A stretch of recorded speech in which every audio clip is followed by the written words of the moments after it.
नमस्कार साथियों, Himalaya education hub पर आप सब लोगों का मैं नितिन शर्मा हार्दिक स्वागत करता हूं। दोस्तों, जब भी हम कभी किसी एग्जाम की तैयारी करने शुरू की बात करते हैं या थोड़ा सा हम उसके बारे में सोचना शुरू करते हैं या कई बार हम किसी के कहे अनुसार फॉर्म भी भर देते हैं। हम गए ई मित्र भाई साहब के पास, हमने सुना कि पशु परीक्षर का इस तरह से कोई फॉर्म आया है, 10वीं पास है, हमने फॉर्म भी भर दिया। अब जैसे ही फॉर्म भरा उसके बाद पता चलता है कि अब कोचिंग कर लो, ये कर लो, वो कर लो। कोचिंग वाले भी अपने हिसाब से आपका सिलेबस पूरा करवाते हैं। सबसे महत्वपूर्ण बात होती है कि रणनीति क्या होनी चाहिए। और जब कभी बात आती है रणनीति की तो उससे पहले हमें PYQ देखने होते हैं, प्रीवियस ईयर क्वेश्चंस पेपर। और जब आपके सामने वो सारी चीजें रखी जाती है तब आप एक विश्लेषण पर पहुंचते हैं। और उसके लिए एक विद्यार्थी जीवन में लगभग 15 से 20 रोज लग जाते हैं, परंतु आपको आज इसके लिए इतनी मेहनत नहीं करनी पड़ेगी। मेरे इस वीडियो के साथ आपको मात्र 15 मिनट गुजारने, उसके बाद पेन कॉपी साथ में लेके बैठना और हम संपूर्ण ढंग से इसका विश्लेषण करते हैं। सबसे पहले मेरे थंबनेल में आप लोगों ने देखा होगा कि मैंने लिखा है कि क्या पढ़ें क्या न पढ़ें, संपूर्ण रणनीति। एक बार वीडियो जरूर देखें। मैं कहता हूं एक बार वीडियो शेयर जरूर करें और हमारे चैनल को सब्सक्राइब करें। अब हम थोड़ा सा आगे बढ़ते हैं और हम इसमें देखते हैं कि हमें क्या करना चाहिए। सबसे पहले आप लोगों ने देखा होगा कि जो पशु परिचर भर्ती है इसमें एक ही पेपर होने वाला है। और ये अधीनस्थ बोर्ड है, जो आलोक जी हमारे भाई साहब है, इन्होंने इनका पैटर्न सेट कर रखा है। और मैं आपको थोड़ा सा ठीक ढंग से बता देता हूं। इसमें दो तरह का पैटर्न आता है, आप सब लोग जानते हैं। एक पेपर का जो है भाग ए आएगा, या आप कह सकते हो पार्ट ए इंग्लिश वाले, और एक आएगा भाग ब यानी कि पशुपालन। सबसे पहले हम इसके बारे में देखते हैं। ये जो है ये 105 नंबर का आएगा। अब वेटेज अगर आपको पता रहेगा तो आपको ये भी पता रहेगा कि मुझे कौन से सब्जेक्ट में कितना पढ़ना है और वो भी क्यों पढ़ना है।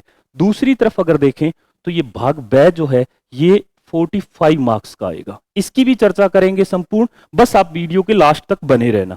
अब हम इसकी बात करते हैं। इसमें दोस्तों एक पार्ट आता है जिसको आप कहते होते हो अक्सर कि साहब जीके का है।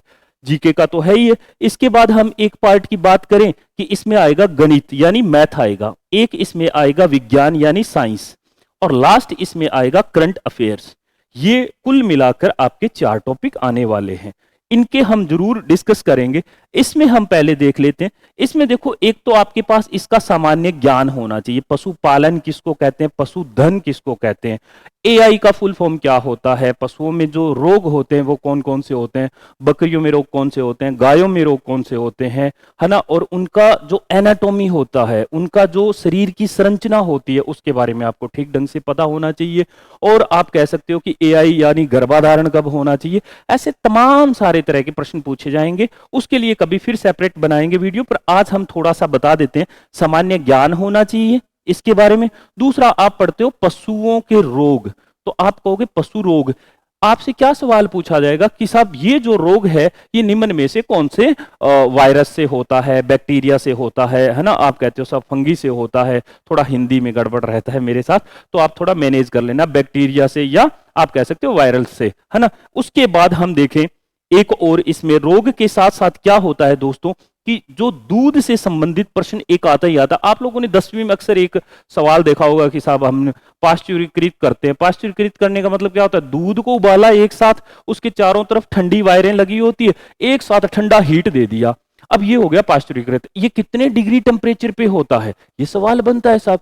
अब आपको ये कहे कि साहब वो उसमें जो बैक्टीरिया होता है वो कैसे मर जाता है, ये सवाल अच्छा बनता है, क्योंकि जो दूध में जो उबालने से जो बैक्टीरिया नहीं मरते हैं, क्योंकि वो तो क्या है, गर्म करने के साथ साथ अपने आप को कह सकते हो सेट कर लेते हैं। वो इतना डूबते नहीं है क्योंकि वो मरते नहीं है। उनका 50 डिग्री टेम्परेचर तक इतने बेशरम बैक्टीरिया होते हैं जो नहीं मरते। परंतु जैसे ही एकदम से ठंडी पाइपों में वो ठंडी हवा आती है तो एकदम से टेम्परेचर डाउन हो जाता है। अब वो बैक्टीरिया बौखला जाता है। बोले साहब अब क्या करें, अब उनको मरना पड़ेगा, इसीलिए उसको कहते हैं पाश्चुरीकरण करना। फिर कभी हम इस पे एक बार सेशन लेंगे। तो इस तरह के आप टॉपिक देख सकते हैं। परंतु मोस्ट इंपॉर्टेंट पार्ट है आपका जीके। जीके कैसे होगा मास्टर जी? जीके सबसे पहले अगर मैं आपको कहूं कि जीके में आता है एक इतिहास, इसके साथ साथ एक आता है दोस्तों कला व संस्कृति, आर्ट एंड कल्चर। मैं बस शॉर्ट फॉर्म में लिख रहा हूं। उसके बाद आता है इसमें आर्ट एंड, इसके बाद आता है आपका भूगोल, बाकी जीके में नहीं आता। ये 3 पार्ट मोस्ट इंपॉर्टेंट है। हम इसको भी थोड़ा सा फर्दर और डिस्कस कर लेते हैं, और वो किस तरह से करते हैं। नंबर 1, आप इतिहास का कहते हैं सर एक प्राचीन इतिहास पढ़ते होते हो, सर बिल्कुल पढ़ते हैं। दूसरा इतिहास आप पढ़ते हो मध्यकालीन इतिहास पढ़ते हो, और तीसरा इतिहास पढ़ते हो सब आधुनिक का। मैं जो कह रहा हूं दोस्तों याद रखना मेरी बात, नोटबुक अगर आपके साथ होगी, और चाहे आप किसी भी दुनिया के कोचिंग सेंटर में पहुंचो या ना पहुंचो, परंतु इस रणनीति के साथ अगर आप आगे बढ़ गए, आपको 2-4 किताबें जो होती है पीवीआईक्यू की वो लेके आनी होती है, और उसके बाद आपको ढूंढना होता है कहां से कौन सा प्रश्न आता है, वो मैं आपको यहां पे बताए दे रहा हूं।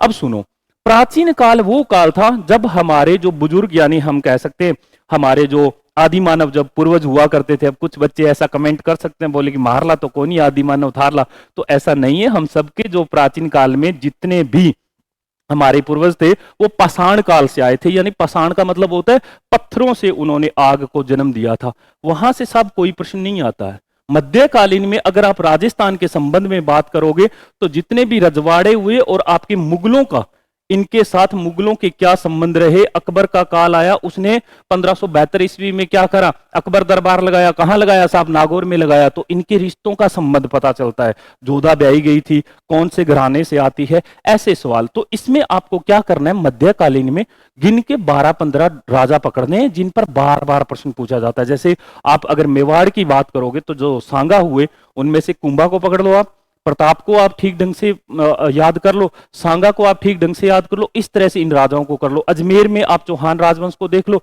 जयपुर के आप मान सिंह, जय सिंह, इनको देख सकते हो, जिनके काल में सबसे ज्यादा आप कह सकते हो संस्कृति विकसित हुई है, जिनके काल में सबसे ज्यादा कलाएं विकसित हुई है, इस तरह से याद कर सकते हो। उसके बाद अगर मैं बात करूं कि साहब आधुनिक में, तो आधुनिक में दोस्तों मैं आपको 2 चीजें बता रहा हूं। आधुनिक इतिहास में आप याद रखना मेरी बात, 1857 की क्रांति, उसके बाद मैं कहता हूं एक आता है टॉपिक एकीकरण, एक आता है दोस्तों इसमें प्रजामंडल, एक आता है इसमें किसान आंदोलन, एक आता है इसमें दोस्तों हमारे जनजातीय आंदोलन। अब ये जनजातीय आंदोलन, और याद रखना जो हिंदी ग्रंथ अकादमी की जो किताब आती है ना, वो सबसे ऑथेंटिक किताब होती है, उसमें एक अलग से टॉपिक दिया होता है जिसका नाम होता है प्रमुख व्यक्तित्व। क्या बोला मैंने, प्रमुख व्यक्तित्व। जैसे आप कहोगे ये विजय सिंह पथिक कौन थे, बिल्कुल किसान आंदोलन में सबसे बड़ा भाग था।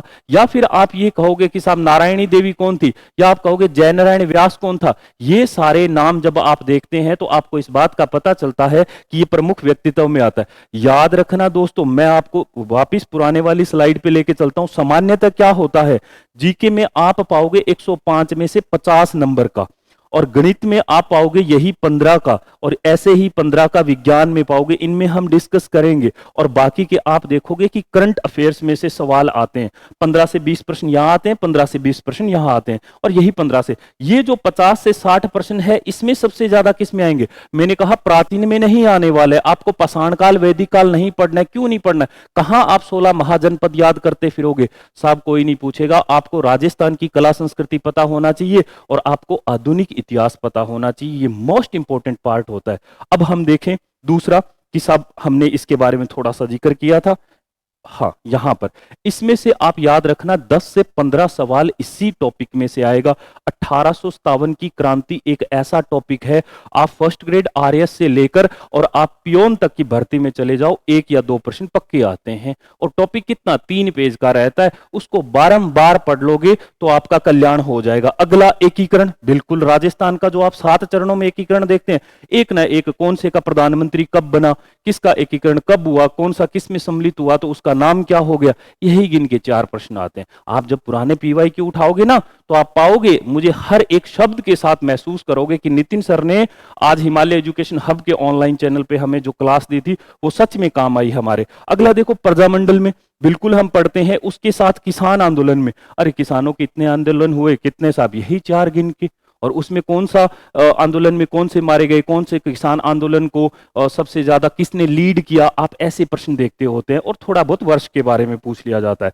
जनजातीय आंदोलन, एक भील आंदोलन हुआ था, और इसके साथ साथ आप एक मीणाओं का भी पढ़ सकते हो, थोड़ा बहुत उसमें आता है। सबसे इंपॉर्टेंट होता है भील जनजातीय आंदोलन, हम फिर कभी डिस्कस करेंगे। प्रमुख व्यक्तित्व में मैंने बता दिया कि विजय सिंह पथिक हो गया, जयनारायण व्यास हो गया, इसके साथ नारायणी देवी हो गई, है ना। महिलाओं का कितना योगदान है, आजकल ऐसे प्रश्न ज्यादा बनते हैं, तो 5-10 इंपॉर्टेंट महिलाएं निकाल लो, उसके बाद आप 5-10 व्यक्तित्व निकाल लो जिनमें बारंबार क्वेश्चन आए। पिछले दिनों विजय सिंह पथिक का जन्म कहां हुआ था, अब सारे के सारे तो इधर लगे रहते हैं राजस्थान में, परंतु ऐसा नहीं हुआ। अगर आपको इसका सवाल का आंसर पता तो आप कमेंट बॉक्स में कमेंट जरूर करना। अब हम देखते हैं हमारा नेक्स्ट, थोड़ा सा वापिस आते हैं। दूसरा देखो, आर्ट एंड कल्चर, हम इस पे थोड़ा सा और बतिया लेते हैं। मैं आपको कहता हूं कला व संस्कृति में क्या होता है। आपने बहुत सारे ऐसे महानुभाव या देखे होंगे जो सब शुरू से लगते हैं, यानी कि लोक देवता आते हैं। लोक देवता में याद रखना दोस्तों, 5 जो पंचपीर होते हैं, बार बार सवाल वहीं से पूछे जाते हैं। फिर एक आता है हमारे तेजा जी और देवनारायण जी, उसके बाद क्षेत्रपाल जी, बिल्कुल कोई नहीं पूछता सवाल। उसके बाद आप बहुत सारे ऐसे लोक देवता, हरिराम जी हैं, जोड़ा से हैं, आप अलग अलग लोक देवता 40 दिए गए, सारे याद करने जरूरी नहीं होते, छोड़ना क्या है ये इंपॉर्टेंट है। तो हमें ये 40 के 40 याद नहीं करने, 5 ये करने हैं और 2 जो मैंने बताया, बाकियों को सिर्फ एक बार बांचना है, पढ़ना है, कुछ नहीं करना। अब आप देख लो, इसमें मेले त्योहार में से पक्का आता है। उसके बाद आप देख लो, लोक देवियों में से एक प्रश्न पक्का आता है। कल्चर को आप यूं समझ लो कि आपके पास 25 पेज में, शॉर्ट नोट्स बनाने के बाद 25 पेज में संपूर्ण कल्चर आपके हाथ में होनी चाहिए। 20 से 25 पेज में 25 टॉपिक 25 पेज, यानी एक टॉपिक एक पेज में है। हर रोज सुबह उठकर जब आप अपना नाश्ता पानी कर लेते हैं और कोचिंग के लिए आ रहे होते हैं, बस में बैठे होते हैं या बाइसिकल पे बैठे होते हैं, आप उन पेजों को बांच के आओगे और रात को सोने से पहले एक बार पढ़ोगे। कल्चर ऐसे नहीं पढ़नी है जैसे आप अक्सर पढ़ते होते हो। 25 पेज तैयार करने, मैं बता रहा हूं आपको, ये बहुत तगड़ा। कल्चर है क्या, रटने का है। कौन कहता है कि रट्टा नहीं मारा जाता, बिल्कुल रट्टा ही तो है। कंठस्थ हो जाना चाहिए कि रामदेव जी जो है लोक देवता हमारे, उनके जो पिता का नाम क्या है, उनकी माता का नाम क्या है, नेतल दे के भरतार थे, ऐसा बहुत सारा। कभी फिर इस पे हम टॉपिक पे चर्चा करेंगे। इसके साथ साथ दोस्तों जो चित्रकला होती है, हस्तकला होती है, ये सारे के सारे टॉपिक आपको पढ़ना पड़ेगा। ये कल्चर संपूर्ण तैयार करनी पड़ेगी, कोई शॉर्टकट नहीं है इसका। अब आते हैं हम हमारी भूगोल पे, थोड़ा सा देखते हैं। हम देखते हैं कि ये जो टॉपिक है भूगोल वाला, हम कहते हैं साहब भूगोल में क्या आता है। भूगोल में जब भी आप कोई सवाल उठा के देखोगे, आपको स्थिति विस्तार पर, संपूर्ण स्थिति एवं विस्तार पर एक पक्का प्रश्न मिलेगा। कैसे, कितना डिग्री अक्षांश और कितना डिग्री देशांतर। आपको एक सवाल जलवायु पे पक्का मिलेगा, एक सवाल आपको मृदा पे पक्का मिलेगा, एक आपको नदियों पे पक्का मिलेगा। कौन सी नदी की कौन सी सहायक नदी होती है, सिंचाई व्यवस्था के बारे में। और इसके साथ साथ आपको वन्य जीव अभ्यारण्य पे एक सवाल मिलेगा। उसके बाद साहब अगर आप बहुत सारा रट्टा मारने लगते हैं तो हमारे समझ में नहीं आता है।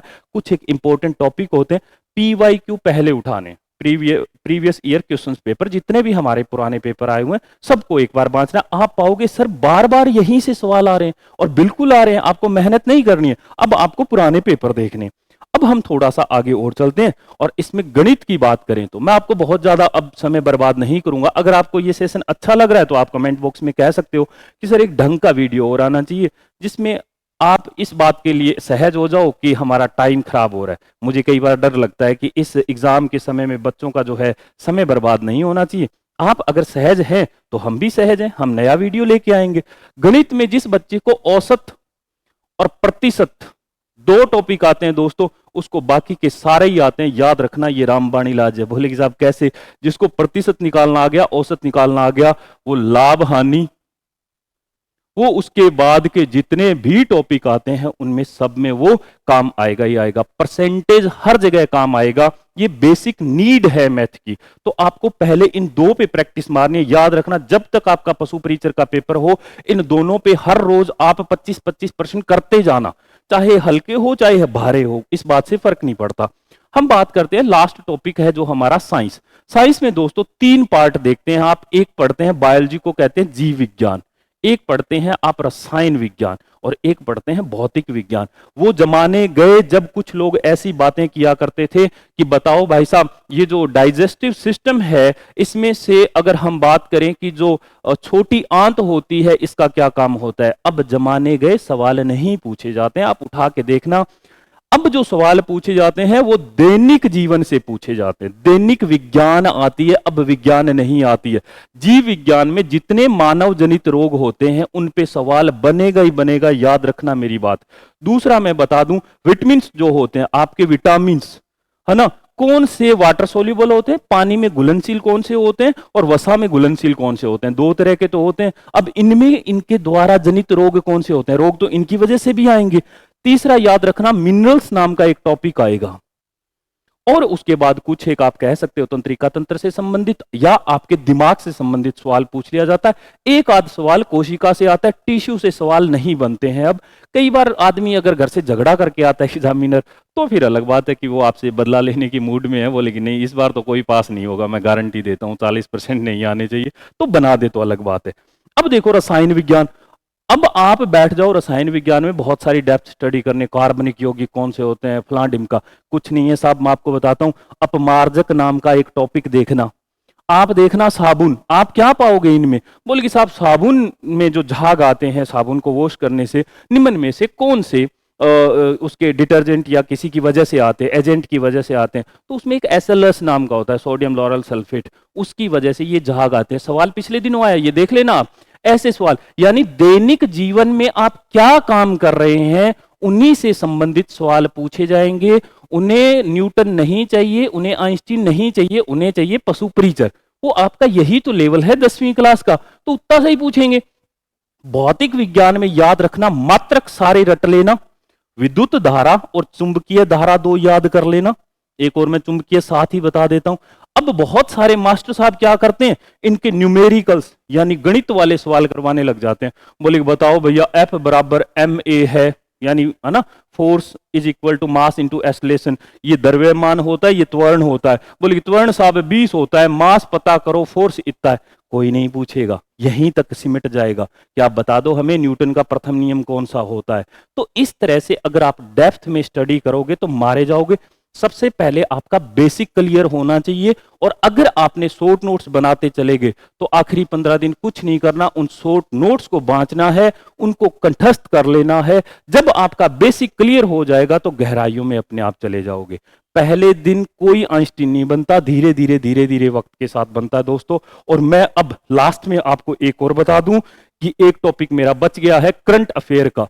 हर रोज कोशिश किया करो, कहीं से भी जहां से आपका मन करे, अखबार से, किसी के चैनल से, राजस्थान की संबंधित योजनाओं को 5 प्रश्न तैयार कर लो। अब नई सरकार है तो सब गुणगान भी उन्हीं के होंगे। देखो हमेशा याद रखना, अब आपको केंद्र सरकार का भी थोड़ा सा, आपको सेंट्रल गवर्नमेंट का करंट अफेयर पता होना चाहिए। बहुत सारी, जैसे आयुष्मान योजना क्या है आपसे पूछ लिया जाएगा, ये किससे संबंधित है। आप लोग अक्सर देखते होंगे राजस्थान पुलिस का जो है, उसका जो लोगो है उस पर कौन सा जो दिया गया, वाक्य दिया गया, आपसे ऐसे करंट अफेयर के सवाल पूछ लिए जाते हैं। पिछले दिनों हमारे यहाँ पे G20 हुआ था, आपको आइडिया हो तो हल्के फुल्के 20-25 सवाल बनते हैं, है ना। वासुदेव कुटुंबकम इसका वो ध्येय वाक्य था। आप लोग ऐसे सवालों को बड़े गौर से देखोगे जो आजकल के वक्त में सरकारें बदलाव कर रही है, सवाल वहीं से बनते हैं। हर रोज 5 प्रश्न तैयार करो, एक महीने में 150 हुआ, 3 महीने बाद पेपर है, 450 आपको याद होंगे। याद रखना मेरी बात, जो 20 प्रश्न है उसमें से 15 इन 450 में मिल जाएंगे। अपने विवेक से काम करना। लोग बाग हर रोज सुबह आके 1 घंटे की क्लास देते हैं और 50-50 प्रश्न करवाए देते हैं। अब 50 प्रश्न एक दिन में कर रहा है बच्चा, 30 दिन में 1500 प्रश्न कर रहा है, उसको 4500 प्रश्न याद होते तो वो यूपीएससी की तैयारी ना कर लेता, वो वहां चला जाता पशु प्रीचर की करना। अपने विवेक से काम लो आप, आपको किसी के बहकावे में नहीं आना है। PYQ देखो, करंट अफेयर के जो अभी अभी पेपर हुए हैं ना 2 4 5, उनको देखो कहां से बन रहे, बस वहीं उसके इर्द गिर्द की सभी योजनाओं को पढ़ लो। और अगर आपको फर्दर डिटेल वाला वीडियो चाहिए तो कमेंट जरूर करोगे, मुझे पूरा उम्मीद है कि आपको ये वीडियो पसंद आ रहा है। अब हम वापस चलते हैं, और मैं ये चाहता हूं कि ये आपको मैंने सारे टॉपिक क्लियर करवा दिए। इसमें मैं फिर कभी इस टॉपिक पे ठीक ढंग से चर्चा बताऊंगा, और मैं उम्मीद करता हूं कि ये वीडियो आपको बहुत पसंद आया होगा। और अगर आया है तो चैनल को सब्सक्राइब करें और शेयर करें। बहुत बहुत शुक्रिया सर।